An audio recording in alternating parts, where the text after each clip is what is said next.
Bonjour à toutes et à tous.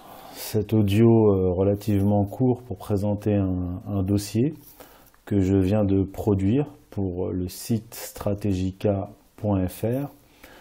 Alors, tout d'abord en introduction, quelques informations utiles. Vous trouverez en descriptif de cette vidéo YouTube le lien donc Strategica menant directement à mon dossier qui a pour titre l'islam politique et sous-titre Saoudo-Wahhabisme, frères musulmans, réformisme, maçonnerie et services secrets anglo-américains. Alors c'est un dossier de 62 pages d'un montant donc, que vous pouvez vous procurer pour 5 euros.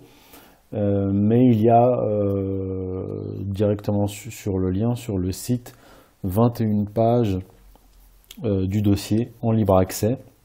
Et si vous voulez le dossier dans sa version complète, les 62 pages, eh bien c'est simplement 5 euros par achat sécurisé. Tout est indiqué sur le site. Alors, le thème de l'islam politique, autrement appelé islamisme, sciemment amalgamé à l'islam, a été remis sur le devant de la scène par les politiques et les médias avec des objectifs et motivations que j'ai analysés dans le dossier Strategica qui a pour titre « La nation française et la question musulmane ». La première partie est sur le site Strategica qui est disponible gratuitement. Le présent dossier, donc l'islam politique, est une étude historique définissant précisément l'islam politique. Et je le dis d'emblée, l'islam politique n'a d'islamique que le nom. Les deux principaux mouvements qui donneront naissance à l'islam politique, c'est-à-dire l'islam politique, c'est ce qui va naître après l'abolition du califat, sont d'une part le wahhabisme, une idéologie hérétique née au XVIIIe siècle, dont le fondateur, Mohammed ibn Abdul Wahhab, a été condamné et exclu de l'islam par nombre de ulémas, savants, et muftis, jurisconsultes. Alors pour ceux qui ne connaissent pas mon travail, ou pour ceux qui ont une vision, comment dire, fantasmée du wahhabisme et de Mohammed ibn Abdul Wahhab, ceux qui l'ont condamné ne sont autres que, d'abord son père l'a désavoué, parce qu'il devait succéder à son père au poste de juge de Huraymala, et son père l'a désavoué et a nommé le fils cadet Sulayman ibn Abdul Wahhab à ce poste. Il a été aussi condamné, Mohammed ibn Abdul Wahhab, par son propre frère Sulayman, qui était donc un juge.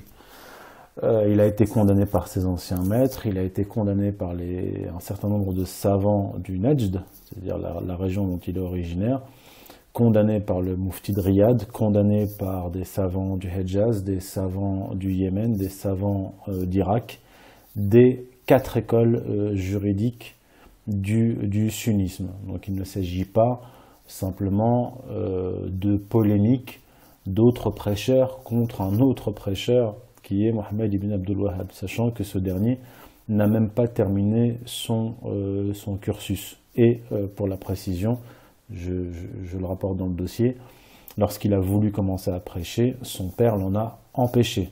Et il n'a commencé à véritablement prêcher qu'après la mort de son père. Et donc, Mohammed ibn Abdul Wahhab va s'allier à Mohammed ibn Saoud, le chef de la tribu des Saouds, et vont se lancer dans une série de raids pour conquérir le reste de l'Arabie. Donc le deuxième mouvement qui va faire naître cet islam politique est le réformisme islamique, qui est né dans les loges maçonniques orientales au XIXe siècle. Des sociétés secrètes qui étaient rattachées à la franc-maçonnerie française et britannique. Ce réformisme maçonnique de l'islam, parce que c'est comme ça qu'il faut l'appeler, donnera naissance aux frères musulmans en 1928, parce que Hassan al-Banna est l'héritier de cette tradition réformiste qui va naître au XIXe siècle avec Malkoun Khan, puis le plus célèbre Jamal ad-Din al-Afghani.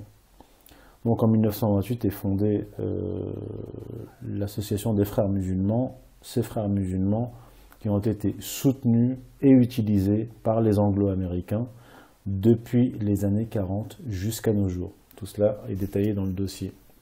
Donc ce qu'on appelle aujourd'hui l'islam politique est un ensemble d'idéologies et de mouvements qui ont, dès leur origine, c'est démontré dans le dossier, preuves et documents à l'appui, visé à subvertir l'islam et le monde musulman, tout en instrumentalisant politiquement le religieux.